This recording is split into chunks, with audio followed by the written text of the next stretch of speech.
በስመ አብ ወወልድ ወመንፈስ ቅዱስ አሐዱ አምላክ አሜን። እግዚአብሔር ዘአውረሰነ መንግሥቶ ሰማያዊተ ሰማያዊት መንግሥቱን ላወረሰን ሰማያዊ ክብሩን ላደለን በዚህ ሁኔታ በዚህ ቦታ በስተን ደምቀን ሙቀን አሸብርቀን ከዋክብት ብሩሃንን መስለን በዚህ መንገድ አምላካችን መድኃኒታችን ኢየሱስ ክርስቶስን እንድንገልጸው ቦታውንና ሁኔታውን ያመቻቸ ይሄን ያደረገ የሰበሰበን አንድነታችን ያከበረልን አምላካችን እግዚአብሔር የተመሰገነ ይሁን። ብፁዕ አባታችን ብፁዕ አቡነ ማርቆስ የዋሽንግተን ኦሬገንና አይዳሆ ሀገረ ስብከት ሊቀ ጳጳስ የቅዱስ ሲኖዶስ አባል፣ ክቡር መልአከ አሚን ቀሲስ ዶክተር ፋሲል የሀገረ ስብከታችን ዋና ስራ አስኪያጅና የደብረ አሚን ተክለ ሃይማኖት ቤተክርስቲያን አስተዳዳሪ፣ የተከበራችሁ ቅድም በፕሮግራም መሪው ስማችሁ የተጠራ የአድባራት አስተዳዳሪዎች፣ የአብነት መምህራን፣ ሊቃውንተ ቤተክርስቲያን፣ ካህናት፣ ዲያቆናት፣ አባቶች፣ እናቶች፣ ወንድሞች፣ እህቶች በአጠቃላይ ይህን ታላቅ ዓመታዊ በዓል ለማክበር የመጣችሁ የእግዚአብሔር ቤተሰቦች፣ የእግዚአብሔር ልጆች እስከ ሞት ድረስ በወደደንና ባፈቀረን የእኛን ሞት ወስዶ የእሱን ሕይወት በሰጠን በአንድያ ልጁ በኢየሱስ ክርስቶስ ስም እንደምን አደራችሁ? እንደምን አደራችሁ? እንደምን ሰነበታችሁ? እንደምን አላችሁ? አሜን። እግዚአብሔር አምላካችን ከልዩ ልዩ ፈተናና ከልዩ ልዩ መከራ ጠብቆ ፈተናውን አርቆ በዚህ ሁኔታ በዓሉን እንድናከብር ስለፈቀደልን ቅዱስ ፈቃዱ ይሁንልን። አንድ ጊዜ እልል ብላችሁ እግዚአብሔርን አመስግኑ።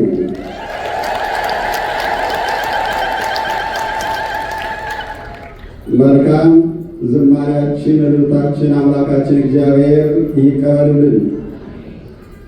ወምድረ ተጠምቁ ሁሉ ሕዝብ እግዚ ኢየሱስኒ ተጠምቀ።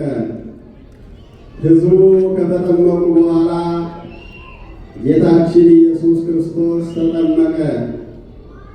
ወንዘ ይጼልይ ናሁ ተርወ ሰማይ፣ እነሆ ሲጸልይ ሰማይ ተከፈተ።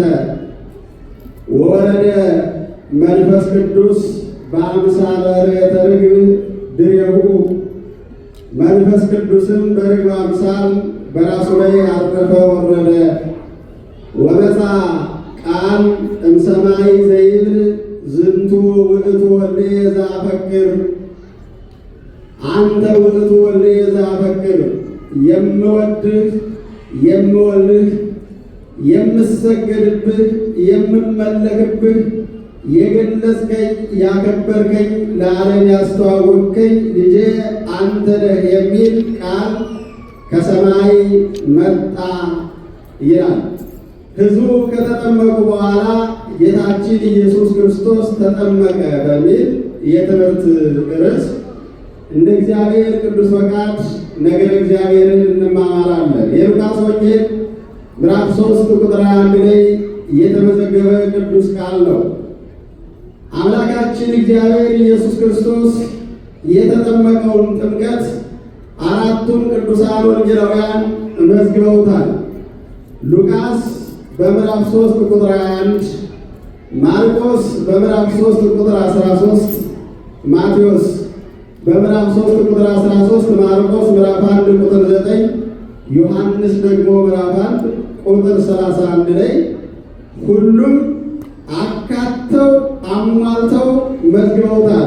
ለምን ከተባለ የቤተ ክርስቲያኒቱ መሰረት በር መግቢያ ጥምቀት ስለሆነ ያ ጥምቀት ደግሞ ለእኛ መዳን፣ ለእኛ መለወጥ፣ ለእኛ እግዚአብሔርን መምሰል መነሻ ስለሆነ ቤተ ክርስቲያኒቱ የምትመሰረተው በጥምቀት ስለሆነ ታላቅ ነገር እሱ ስለሆነ አራቱም ወንጌላውያን ተካተውበታል፣ ጽፈውበታል። ከአራቱ አንዱ ቅዱስ ሉቃስ የኢየሱስ ክርስቶስን ትሕትና ሲገልጽ ሕዝቡ ከተጠመቁ በኋላ ጌታችን ኢየሱስ ክርስቶስ ተጠመቀ ይላል።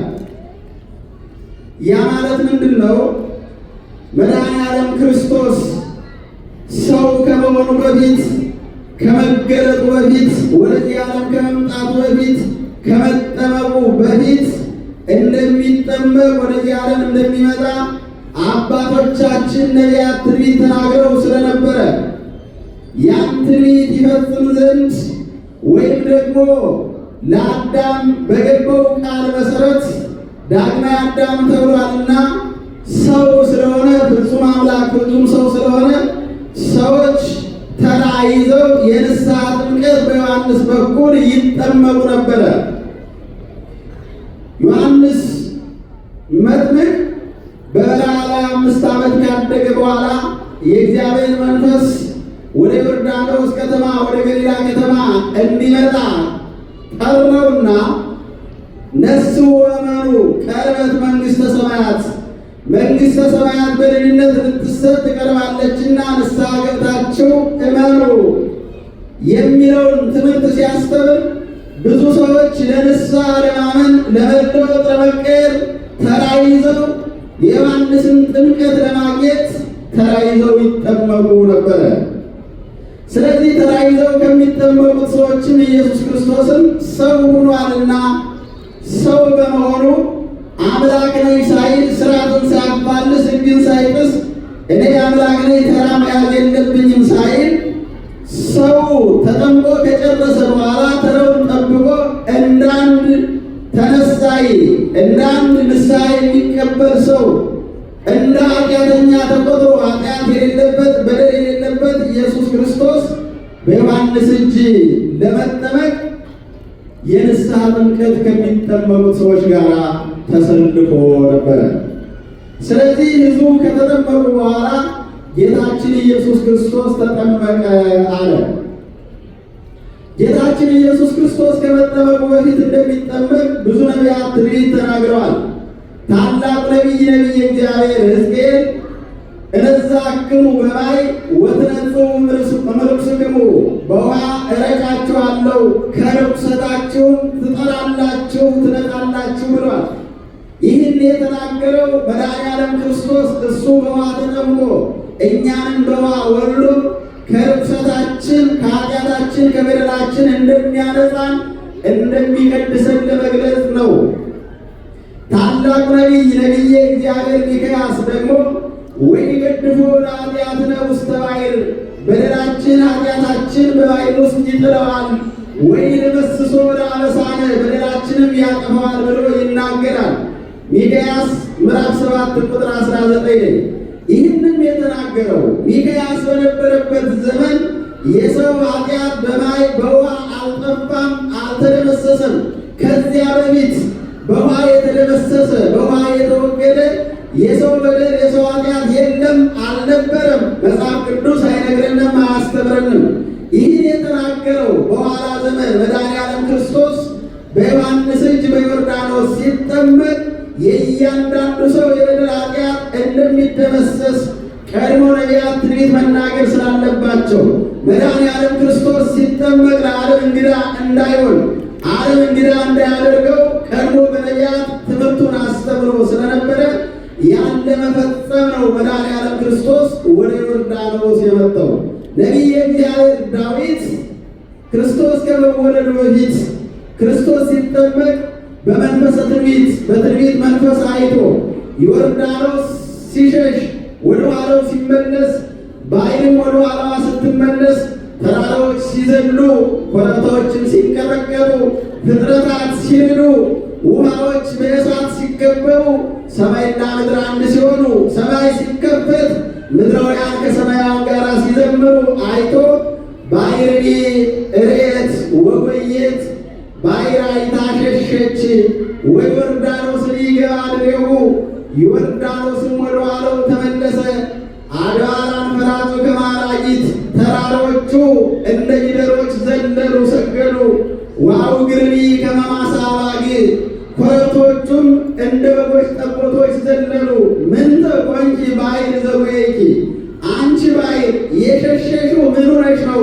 ምን አይተሽ ነው ብሎ ነቢየ እግዚአብሔር ዳዊት ይጠይቃል። ወአንተ ዮርዳኖስ ዘገባይ ከድሬከ አንተስ ዮርዳኖስ ውሃ ወደ ታች ይወርዳል እንጂ ወደ ኋላ የተመለስ ምን አይተ ነው? ምን ሰምተ ነው ብሎ ይጠይቃል ነቢየ እግዚአብሔር ዳዊት። ይህንና ይህን የመሰለው የነቢያትን ትንቢት ለመፈጸም መድኃኔዓለም ክርስቶስ ጊዜው ሲደርስ በታላቁ ሐዋርያ፣ በታላቁ ነቢይ፣ በታላቁ ካህን ከመላእክት ይበልጣል ብሎ በተነገረለት ሴቶች ከወለዷቸው እሱን የሚመስለውም የሚበልጠውም የለም ተብሎ በተነገረለት በንጹሕ የዓለም ኃጢአት ባላሰናከለው ዓለምን ባለመደው በበረሃ በነበረው ኢሳይያስ ትንቢት በተናገረለት ለእናቱም ለአባቱም አንድ በሆነው የዓለም ሁኔታና ገጽታ ባለወጠው እንደተፈጠረ ቅድስናው እንዳለ ባለው በእውነተኛው ሐዋርያ በእውነተኛው ነቢይ በዮሐንስ ሊጠመቅ መጣ ይላል። ሕዝቡ ከተጠመቁ በኋላ ጌታችን ኢየሱስ ክርስቶስ ሊጠመቅ መጣ። አሁን እዚህ ላይ ነው እንግዲህ ትሕትናው ወይም ደግሞ ፍጹም ሰው መሆኑን የምናየው።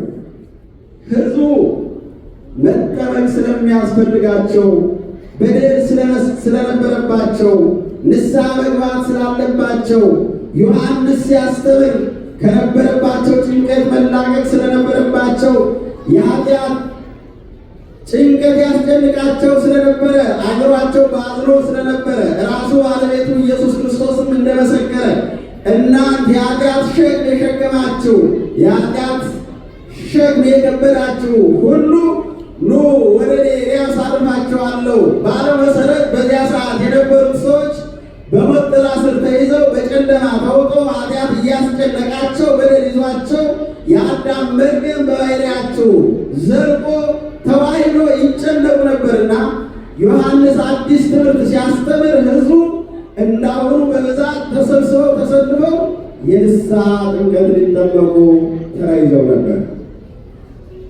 ለምን ከተባለ ዮሐንስ አዲስ ትምህርት አስተምሯል። ነሱ እመኑ እስመ ቀረበት መንግሥተ ሰማያት። ይህን ያስተማረ ሌላ ነቢይ ሌላ ሐዋርያ አልነበረም። መንግሥተ ሰማያት ቀርባለችና ንስሐ ግቡ ሲል አዲስ ነገር መጣ። ከዚያ በፊት ሕዝቡ የሚሰሙት ሞትን ነው። አዳም ከገነት እንደወጣ በሞት እንደተያዘ ወደ ሲኦል እንደወረደ መቃብር እንዳጠቀው መንግሥተ ሰማያት እንደተዘጋች ሰው ከእግዚአብሔር ጋር እንደተጣላ መላእክት ከሰዎች ጋር እንደተጣሉ የሰው ልጅ ቦታውን አጥቶ ተራቅቶ ይኖር እንደነበረ ያውቁት ነበርና አሁን ግን ዮሐንስ መንግሥተ ሰማያት ቀርባለችና ንስሐ ግቡ ሲል መንግሥተ ሰማያትን ለመቀበል ሁሉም ሰው ተሰልፎ በዚያ ሰዓት የነበሩት ጸሐፍት ፈሪሳውያን ሳይቀሩ ሊቃነ ካህናት ሳይቀሩ ተሰልፈው ጥምቀቱን ለመጠመቅ ተራ ይዘው ነበረ። ያ ሁሉ ሰው ከተጠመቀ በኋላ ኢየሱስ ክርስቶስ ተጠመቀ ይላል። ይሄ መጀመሪያ ኢየሱስ ክርስቶስ ሕግና ሥርዓትን እየፈጸመ ማለቱን ያሳየናል። ፈጽሞ ሕገ በዮርዳኖስ ተጠምቀ የተባለው ለዚያ ነው። ሕግን ፈጽሞ ሥርዓትን ፈጽሞ ሥርዓትን ሳያፋልስ ተራውን ጠብቆ እንደ አንድ ንስሐ የሚቀበል ከኃጢአት የሚላቀቅ በደለኛ ሰው ሁኖ እንደዚያ ተቆጥሮ ዳግማዊ አዳም ሆኗልና አዳምን መስሎ ለአዳም ለመካስ ሕዝቡ ከተጠመቁ በኋላ እሱ ተጠመቀ። በተጠመቀ ጊዜ ሰማይ ተከፈተ ይላል። ሕዝቡ ሲጠመቁ ሰማይ አልተከፈተም ነበረ። ሕዝቡ ሲጠመቁ መንፈስ ቅዱስ አልመጣም ነበር። ሕዝቡ ሲጠመቁ የምወደው ልጄ ይሄ ነው የሚል ልዩ ቃል፣ ሰማያዊ ቃል አልመጣም ነበረ። ስለዚህ ንስሐ የሚገቡበት መንግሥተ ሰማያት ነው የሚሰጥ። ወደ መንግሥተ ሰማያት የሚያገባቸው ከመካከላቸው ከነሱ ዘንድ የሚያድናቸው የሚፈውሳቸው ወደ ሕይወት የሚመራቸው መድኃኒት እንደተወለደ ያውቁ ዘንድ ሕዝቡ ከተጠመቀ በኋላ መድኃኔዓለም ክርስቶስ ወደ ባሕር ገብቶ ሲጠመቅ ሰማይ ተከፈተ ይላል። እግዚአብሔር የተመሰገነ ይሁን።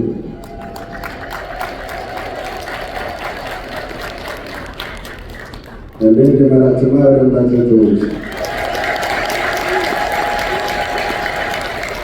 ሰማይ ተከፈተ ማለት አሁን በሰማይ የሚዘጋና የሚከፈት በር ደጅ ኖሮ አይደለም። የነበረው ጥላቻ ተወገደ። ሰው እግዚአብሔርን ለማየት በቃ። እግዚአብሔር ከሰው ጋር አንድ ሆነ።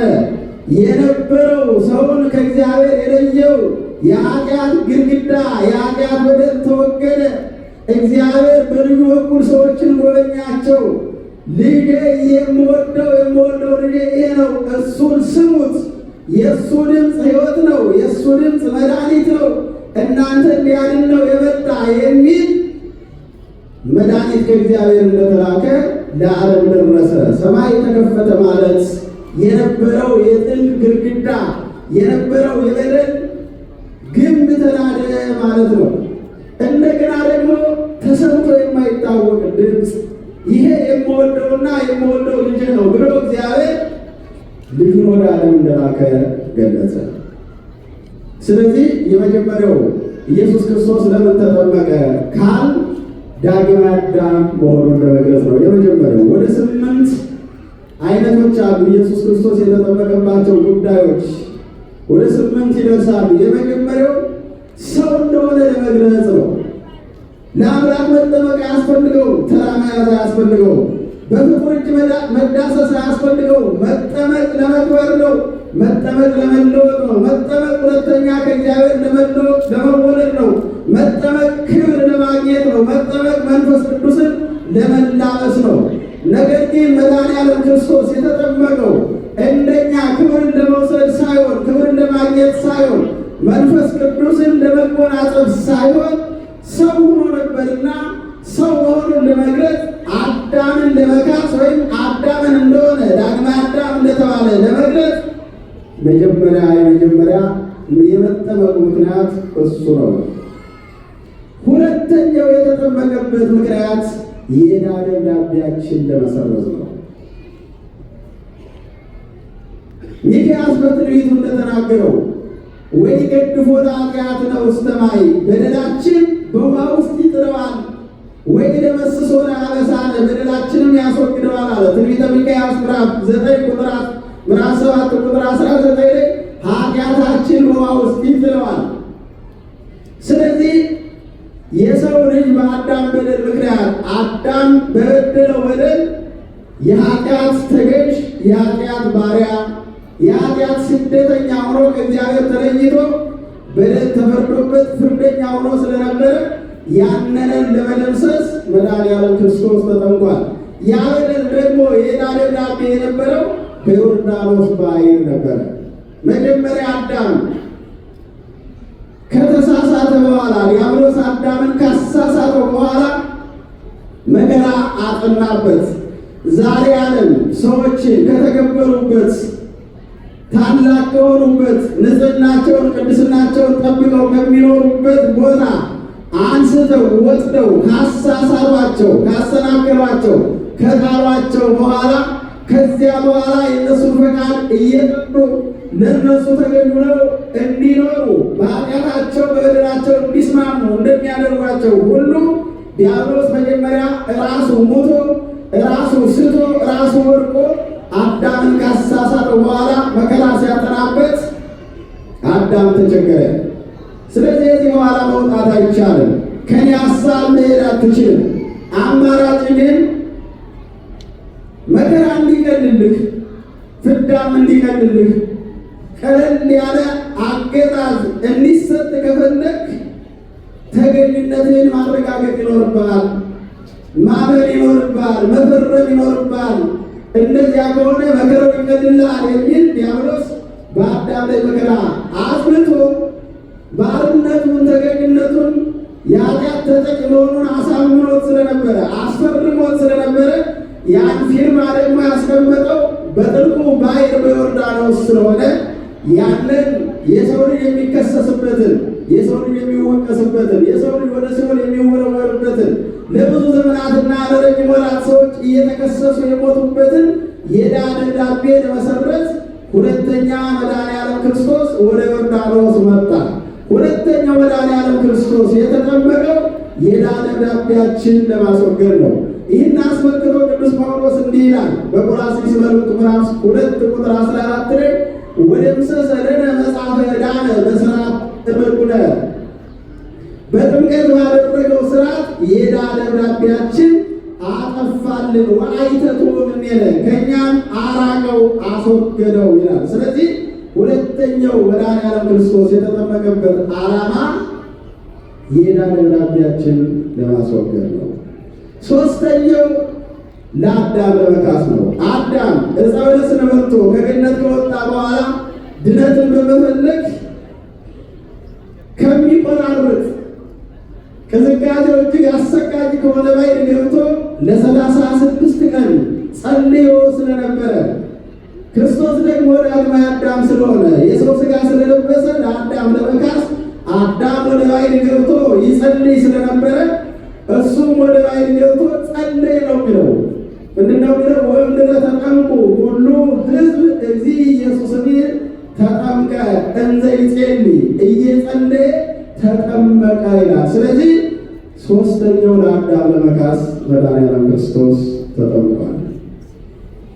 አራተኛው ዮርዳኖስን ንጽሕት ማኅፀን አድርጎ ለመፍጠር መድኃኔዓለም ክርስቶስ ተጠምቋል። ዮርዳኖስ ከዚያ በፊት ምንም አልነበረም፣ ተራራ ነበር። በእርግጥ ለኋላው አማናዊ አገልግሎት ይመች ዘንድ ዮርዳኖስ ብዙ ሰዎች በዮርዳኖስ ተጠምቀው ተፈውሰዋል። እነ ንዕማን ተጠምቀው ተፈውሰውበታል። እነ ኢዮብ ተጠምቀው ተፈውሰውበታል። እነ ኤልሳዕ ተአምር ሰርተውበታል። እነ ኤልያስ ተአምር ሰርተውበታል። ይሁን እንጂ ያ ሥጋዊ ድነት እንጂ መንፈሳዊ ድነት አላስገኝም። አሁን መድኃኔዓለም ክርስቶስ የተጠመቀው ዮርዳኖስን ንጽሕት ማኅፀን አድርጎ ለመፍጠር እኛ የምንፈጠረው ሁለተኛ የምንወለደው ከኃጢአት ባርነት ነፃ የምንሆነው እግዚአብሔርን መስለን በማይሞት በማይፈርስ በማይበሰብስ በዘላለማዊ ሕይወት ዳግማዊ ክርስቶስን መስለን በአዲስ ተፈጥሮ የምንፈጠረው ወይም የምንወለደው በማኅፀነ ዮርዳኖስ ስለሆነ ያችን ማኅፀን የተቀደሰች ሰውን የምትቀድስ የሚወለድባትን ሁሉ ቅዱስ ንጹሕ ቡሩክ የምታደርግ ማኅፀን ለማድረግ ዮርዳኖስን ለመቀደስ ኢየሱስ ክርስቶስ ተጠምቋል። አቦ ፈቅዶ ለተጠምቆ የተጠመቀው ጥምቀት አስፈልጎት አይደለም። አላገመ ይቀድስ ማያተ ውሃዎችን ይቀድስ ነው እንጂ ዮርዳኖስን ብርዕት ማኅፀን ያደርጋት ዘንድ ነው። ለዚያ ነው ንጽሕት በሆነችው ብርዕት በሆነችው ማኅፀን በዮርዳኖስ ተጠምቀን ነው ከማይሞተው ዘርን አግኝተን ለዘላለም የምንኖረው። ያን ለመቀደስ መድኃኔዓለም ክርስቶስ ተጠምቋል። አምስተኛ የአብ የወልድ የመንፈስ ቅዱስ አንድነት ይገለጽ ዘንድ መድኃኔዓለም ክርስቶስ ተጠምቋል። ለምን ከተባለ ከዚያ በፊት አብ ወልድ መንፈስ ቅዱስን በምልአት የሚያውቃቸው አልነበረም። ወአልቦ ዘአይመሮሙ ለስሉስ ቅዱስ ዘይበለምለ ተሰግዶ ወልድ ዋሕድ ቅድስት እሙ መድኃኔዓለም ክርስቶስ ከእናቱ ከድንግል ማርያም ከመወለዱ በፊት አብ ወልድ መንፈስ ቅዱስን የሚያውቃቸው አልነበረም ይላል። መድኃኔዓለም ክርስቶስ በዮርዳኖስ ሲጠመቅ ራሱ ባለቤቱ በአካል ወደ ዮርዳኖስ ሲዶ በዮሐንስ እጅ ተጠመቀ። መንፈስ ቅዱስ በአምሳለ ርግብ ወርዶ በራሱ ላይ አረፈበት። እግዚአብሔር አብ ደግሞ በደመና ሆኖ ዝንቱ ውእቱ ወልድየ ዘአፈቅር የምወደው ልጄ ይህ ነው እሱን ስሙት ብሎ መሰከረ። ስለዚህ አንድነት ሦስትነት እግዚአብሔር በአካል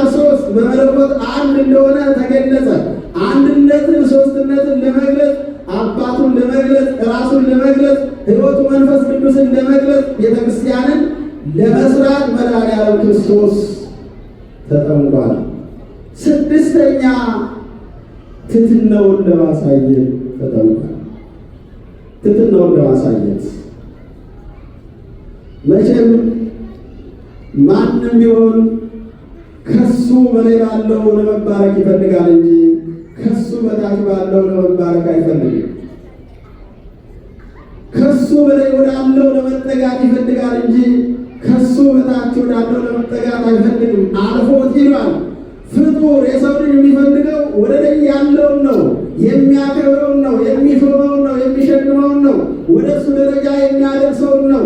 መድኃኔዓለም ክርስቶስ ግን እከብር የማይል ክቡር፣ እጸድቅ የማይል ጻድቅ፣ የባሕርይ አምላክ ሲሆን ትሕትናውን ለመግለጽ በዓለም ያሉ ሰዎች ዝቅ ብለው ከሚያንሳቸው ከዝቅተኛው ከነሱ በታች ከሆነው ይማሩ ዘንድ ያገለግሉ ዘንድ በባሕርዩ በዮሐንስ እጅ ተቀመጠ።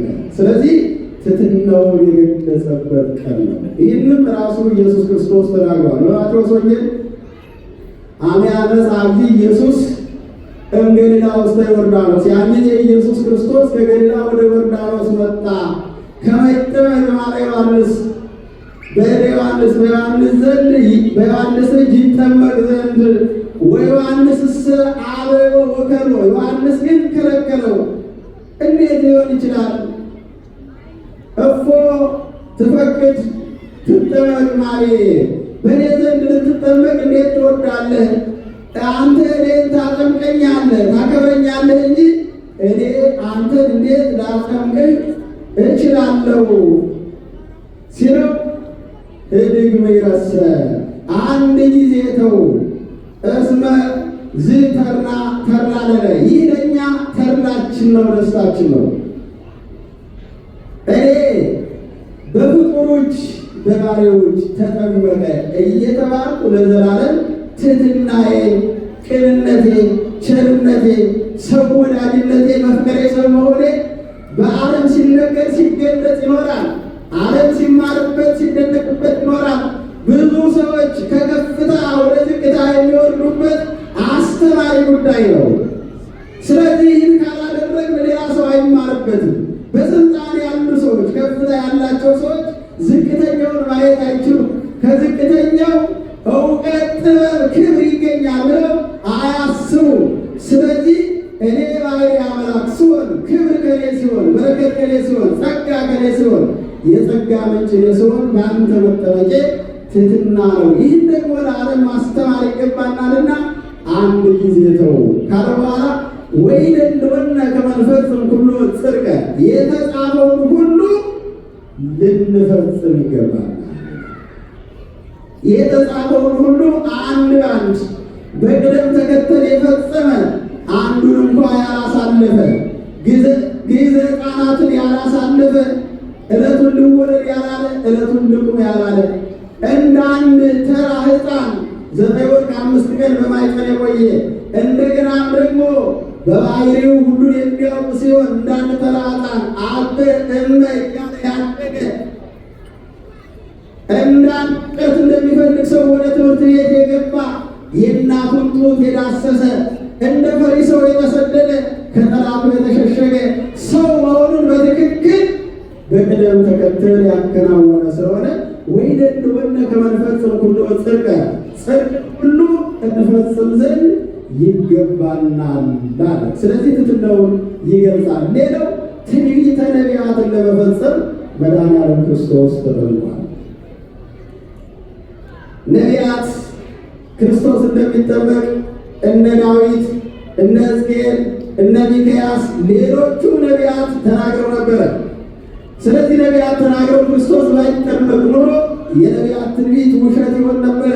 ከዚያ በኋላ የቤተ ክርስቲያን ትምህርት የሚያምረው የሚቀበለው አይኖርም ነበረ።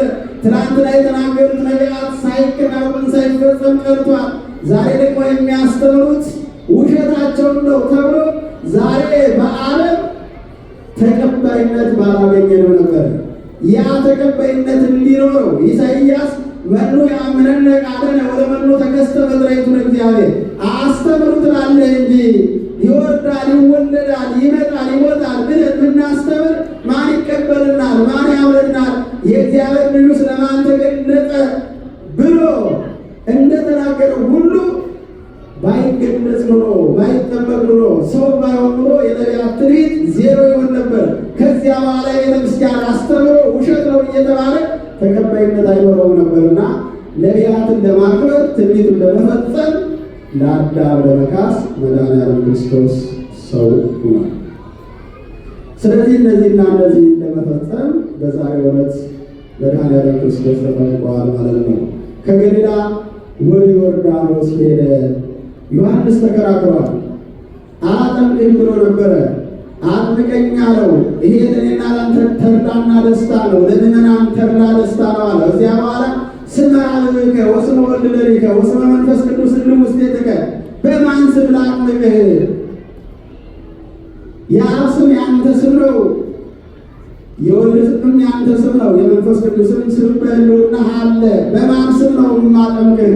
ባይደ አጠምቅ በስምከ፣ ሌላውን በስምህ አጠምቃለሁ። አንተን ምን ብዬ ላጥምቅህ? አንተ ካህኑ ለመልከ ጼዴቅ በከመ ሲመቱ ለመልከ ጼዴቅ፣ እንደ መልከ ጼዴቅ ያለ ካህን አንተ ነህ እያልክ ወልዱ ለብሩክ ከሳቴ ብርሃን ተሳለነ፣ የብሩካን ልጁ ብርሃንን የምትገልጽ እውቀትን የምትገልጽ አንተ ይቅር በለን እያልክ አጥምቀኝ ሲለው ከዚያ በኋላ ዮሐንስ ራሱን ጫነበት። ወገሰሰ እንተ ይትገሰስ ርእሶ፣ የማትዳሰስ ራሱን ጫነበት። ያንተ እባቦች ወደ ኋላ ተመለሱ ወይም በራሱ ፈሉ ይላል። ስለዚህ ዛሬ እነዚህና እነዚህ ነገሮች ለመፈጸም ቤተ ክርስቲያንን ለመመስረት ጥምቀት የቤተ ክርስቲያን በር ስለሆነ የሚስጥራት ሁሉ በር ስለሆነ የድነታችን መጀመሪያ ጥምቀት ስለሆነ መድኃኒዓለም ክርስቶስ በዚህ መንገድ የተጠመቀበት ቀን ነው። መድኃኒዓለም ክርስቶስ ሲጠመቅ ሰማይ ተከፍቷል፣ መላእክት ዘምረዋል፣ ዮርዳኖስ ብሩህ ሆኗል፣ ውኃው ወደ ኋላ ተመልሷል፣ ዮርዳኖስ በእሳተ መንፈስ ቅዱስ ተከቧል። እግዚአብሔር አብ ስለ ልጁ መስክሯል። ሃይማኖታችን በእግዚአብሔር ዘንድ የተመሰከረበት ዕለት፣ መንፈስ ቅዱስ የወረደበት ዕለት ነው። ሌላው መድኃኒዓለም ክርስቶስ የተጠመቀበት ምክንያት እናንተ የምትጠመቁ መንፈስ ቅዱስ ይወርድላቸዋል ለማለት ሲጠመቅ መንፈስ ቅዱስ እንዲወርድ ሆኗል። ስለዚህ ጥምቀታችን እኛ ባናየውም መንፈስ ቅዱስ የሚወርድበት ከመንፈስ ቅዱስ የምንወለድበት መሆኑን ለማሳየት የተጠመቀበት ዕለት ነው ማለት ነው። ወምድረ ተጠምቁ ሁሉ ሕዝብ እግዚእ ኢየሱስን ተጠምቀ ምስሌሆሙ፣ ሕዝቡ ሁሉ ከተጠመቁ በኋላ ጌታችን ኢየሱስ ክርስቶስ ተጠመቀ ይላል። ራሱ እሱ ከተጠመቀ በኋላ ሕዝቡ ከተጠመቀ በኋላ መጠመቁ ታላቅ ትሕትናውን ያሳየናል። ስለዚህ ዛሬ ታላቅ ዕለት ነው። ሰማይ የተከፈተበት፣ እግዚአብሔር ስለ ልጁ የመሰከረበት፣ እግዚአብሔር መንፈስ ቅዱስ ወደ ሰው የወረደበት፣ ዮሐንስ ታላቅነቱ የተመሰከረበት፣ የሰው ልጅ የከበረበት፣ የፈጣሪውን ራስ እንዲዳስስ የቤተ ክርስቲያንን መሰረት ጥምቀትን እንዲያውቅ እንዲረዳ የሆነበት ልዩ የእግዚአብሔር ጥበብ የተገለጸበት ዕለት ስለሆነ ለዚህ ቀን ያደረሰን ይህን ያደረገልን አምላካችን እግዚአብሔር የተመሰገነ ይሁን። ያስተማረን የመከረን የገሰጸን የአባቶቻችን አምላክ ልዑለ ባሕርይ እግዚአብሔር አምላካችን የተመሰገነ ይሁን። ወስብሐት ለእግዚአብሔር።